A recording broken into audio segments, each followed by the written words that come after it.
So this started out because I broke a couple studs off of my rear wheel, which is its own story of idiocy on my part. So I got the two wheels off, and I noticed that this brake pad is gone, like completely gone. And this has a whole bunch of ridges. Now the back side of it feels fine, but this side, nope, nope, nope, nope. So it looks like I get to do a lot more work here.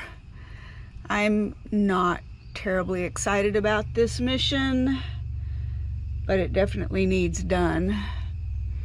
And I definitely don't need to put any more miles on this puppy until I do it. So what I thought was going to be like a quick half-day job is not.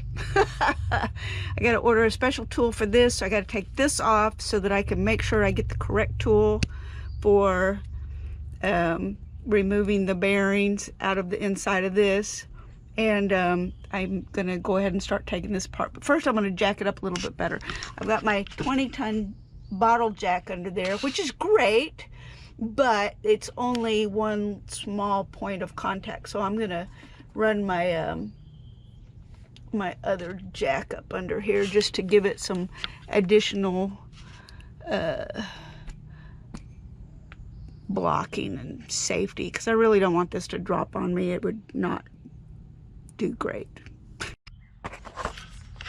This was the outside brake shoe. It's completely gone. But wait, there's more. This is what's left of the inside brake shoe. So now I also need to see what's happening on the other wheel, but I need to finish this and get everything back together before I tackle that one. What fun. Okay, so in order to get this off so that I can go back to my original thing, which was press these out, I need to remove all this. This needs replaced because this is so bad. And I need a special little tool to get this little ring out. I could probably do it with a screwdriver, but I don't want to mess with the bearing if the bearing's still good. So I'm going to see if I can find that locally, get that out, get all this apart, then evaluate exactly what I need and do my shopping for the replacement stuff. What a fun Saturday, sort of. Well, it turns out this wasn't my whole brake, but I think this was stuck to the inside of the rotor from the old brakes, and they replaced this because it looks brand new and clean, but this was stuck on there. So yeah, it's a mess. It's a mess. That's all there is to it. I'm a mess too. So I got to get new brakes. I had to get this tool for the bearings to come out, but the bearings are in pretty good shape, so that's a plus. I don't have to get new ones of those. Should have grabbed the camera and videoed me getting the broken studs out. I forgot to do that. I got one of the new ones in, and this is kind of my setup. I have to, because these other studs are already in, figure out my impact sockets because they're made for being really tough, and then my my 12-ton shot press, and then a piece of solid metal, which is also my trailer hookup for my ball joint. Anyway, I'm just squeezing it in there now, so figured I'd at least, the hardest part of using the shot press is just figuring out the combination of things I need to get everything really solid where this is going and not have it slip and do anything, you know, extra stupid.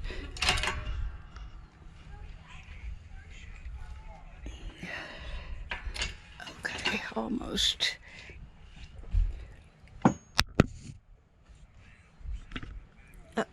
All right, I think I got it. Yay.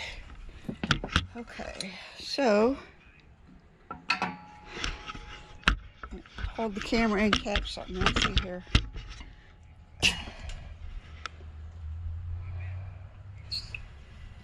All right.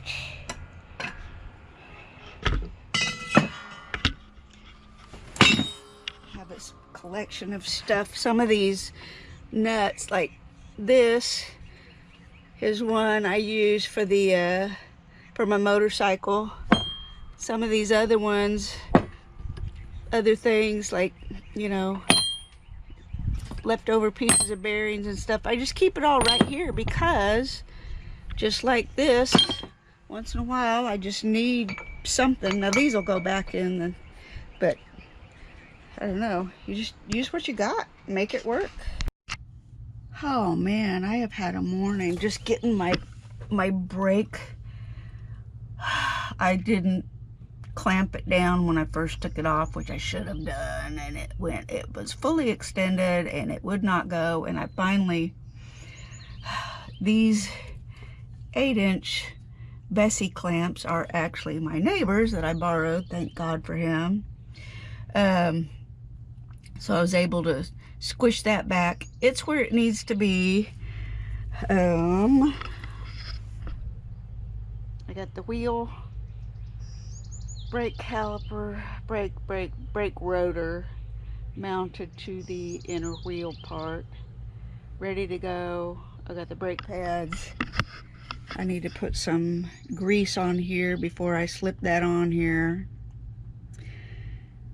and then get that on there and get the brake situation handled. Let's do it.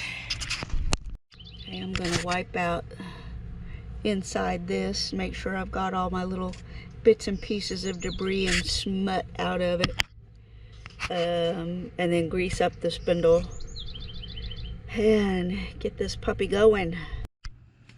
Progress has happened. So to get this piece up here and not mess up the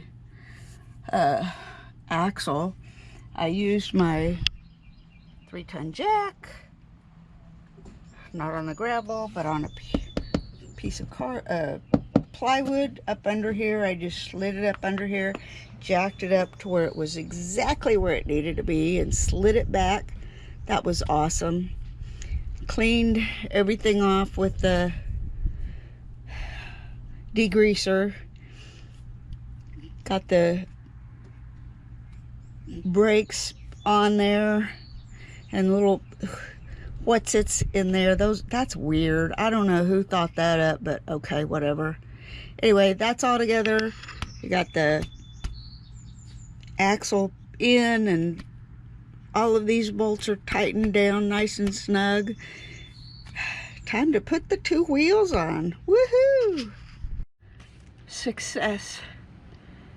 When you only weigh 120 pounds, it's a good workout to get a torque wrench to click at 180 pounds. But I made it happen 8 times, including the 2 new lug bolts and nuts, because of course when the old bolts broke, the nuts disappeared too. So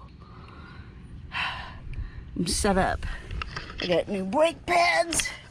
I got 2 tires with 70 pounds of pressure each in them, which will do. Time to pull some stuff out from under here. I've got brake pads for over there, but I might skip them today and just kind of chill for the rest of the day. I need to do laundry, and I really need to clean me because I am one filthy mess. Although it would be better to be a filthy mess all at once and do those brakes too. Damn it. Logic. I'll see. Maybe, maybe not.